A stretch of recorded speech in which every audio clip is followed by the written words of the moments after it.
जय हिंद साथियों, voice of Maratha Khan में आपका स्वागत है। नए साल की आपको शुभकामना।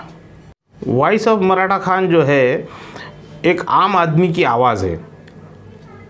आम लोगों की रोज़मर्रा की दैनिक जीवन में जो भी समस्याएं उनको आती है और उसका समाधान कैसे हो, उनका निपटारा उस समस्याओं का किस तरीके से किया जाए और उन लोगों को, आम लोगों को जो है मालूमात कैसे हो, जैसे कि स्वास्थ्य की मालूमात उनको किस तरीके से मिले, जैसे उनकी स्वास्थ्य की समस्याओं का हल कैसे हो, अस्पतालों में उनको जो जो सुविधाएं मिलनी चाहिए वो अगर मिल नहीं रही है तो वो क्या करें, जिस तरह के से शिक्षा का क्षेत्र है, उनके शिक्षा के अधिकारों से उनको सारी चीज़ें मिल रही है क्या वो शिक्षा के अधिकारों से वंचित है क्या स्कूलों के अंदर उन लोगों का शोषण किया जा रहा है, क्या स्कूलें जो है फीस के नाम पर भारी लूट कर रही है उनको क्या।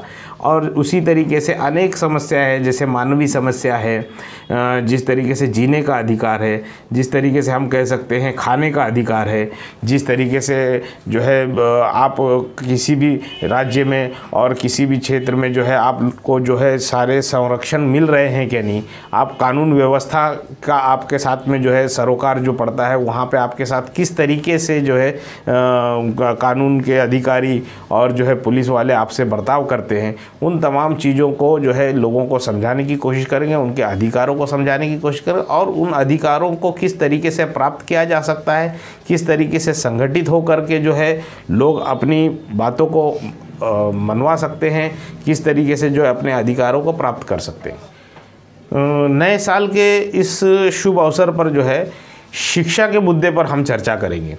शिक्षा के ज़रिए से जो है हम लोगों को बताने की कोशिश करेंगे कि शिक्षा का महत्व क्या है और शिक्षा क्यों हमको प्राप्त करना चाहिए। ये शिक्षा जो है हमारे देश की प्रगति का कारण है, इसीलिए कहा जाता है पढ़ेगा इंडिया तो बढ़ेगा इंडिया। शिक्षा के माध्यम से हम ये जानकारी देना चाह रहे हैं कि जो है शिक्षा जो है लोगों को तो सिर्फ रोज़गार का माध्यम नहीं है, शिक्षा जो है आपके जीवन स्तर को बढ़ाता है। शिक्षा जो है, शिक्षा के ज़रिए से जो है आप विश्व में आपका देश पहचाना जाता है, आपके देश के आविष्कारों को, आपके देश की क्षमताओं को जो है शिक्षा के माध्यम से पहचाना जाता है। आप विज्ञान के ज़रिए से, भूगोल शास्त्र के ज़रिए से और जो है आसमानों में जो है स्पेस शटल जो छोड़े जाते हैं वहाँ से जो टेक्नोलॉजी आती है, आज जो है इंफॉर्मेशन टेक्नोलॉजी का ज़माना है, जैसे गूगल्स और फेसबुक जैसे बड़े ऐप्स जो चल रहे हैं ये शिक्षा की बुनियाद पर चल रहे हैं और इससे जो भी सूचनाएं का आदान प्रदान हो रहा है वो शिक्षित वर्ग के लिए ही है और शिक्षित वर्ग ही उसको समझ सकता है। वरना जो है अगर हमारे पास में शिक्षा नहीं रहेगी तो हम जो है मैसेजेस को जो है सही ढंग से समझ नहीं सकते, सूचनाओं को हम सही तरीके से प्राप्त नहीं कर सकते। और भारत देश के अंदर जो है शिक्षा को जो है, शिक्षा का जो निजीकरण हो रहा है इसको रोकना चाहिए, शिक्षा का जो बाजारीकरण हो रहा है इसको रोकना चाहिए। लोगों को शिक्षा का महत्व समझ में आए, सरकार जो है शिक्षा के क्षेत्र में जो है लोगों की सहायता करे, सरकार ज़्यादा से ज़्यादा स्कूलें खोले, सरकार ज़्यादा से ज़्यादा कॉलेज खोले, सरकार ज़्यादा से ज़्यादा यूनिवर्सिटियाँ बनाए और सरकार ने जो है इसके अंदर जो है लोगों को ताउन करना चाहिए, उनको जो है योगदान करना चाहिए।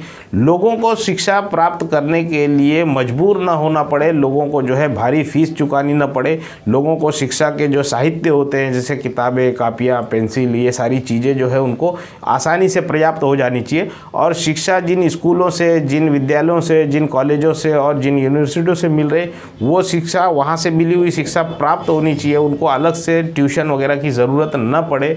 और ये हमारे देश की प्रगति का सवाल है। हमारे देश का नागरिक अगर शिक्षित होगा तो देश भी प्रगति करेगा, देश भी आविष्कार करेगा, देश विश्व के अंदर जो है विश्व गुरु बनने के राह पर चल पड़ेगा। भारत में शिक्षा की बहुत बड़ी समस्या है। शिक्षा संस्थानों ने जो है विद्यार्थियों को और विद्यार्थियों के पालकों को यानी पेरेंट्स को लूटना शुरू कर दिया है।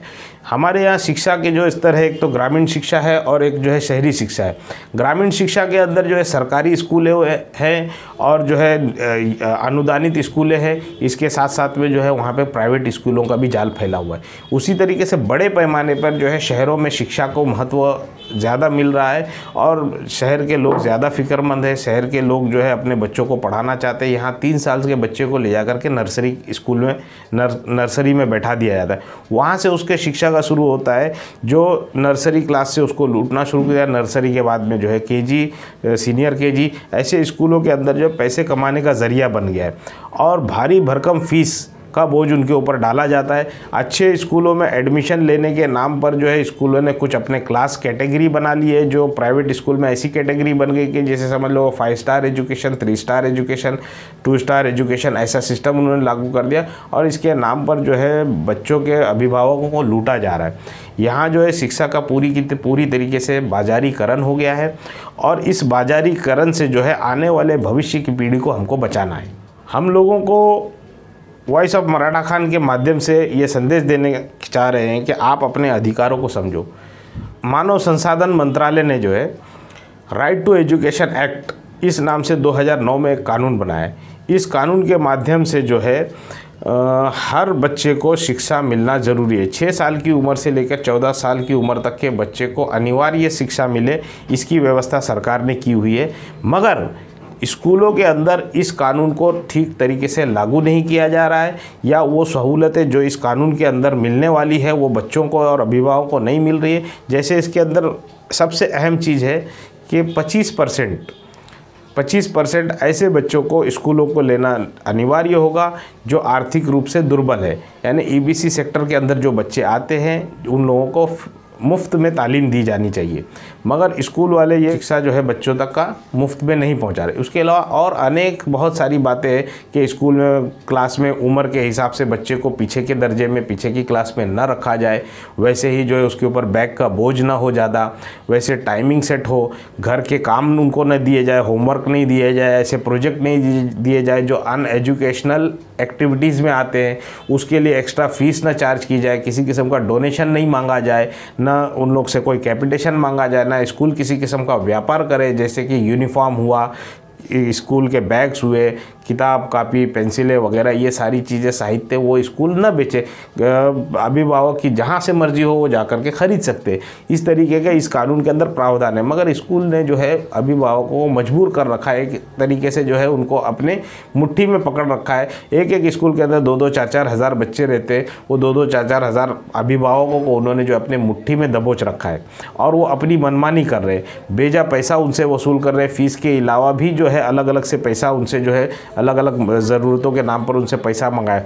साथ ही जो है कई स्कूलों के अंदर, कई राज्यों के अंदर जो है कन्या शिक्षा मुफ्त है।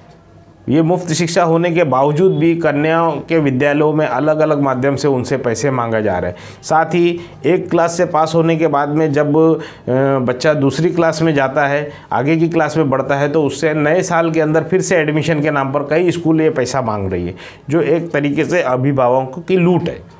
हम इस लूट को रोकना चाह रहे हैं।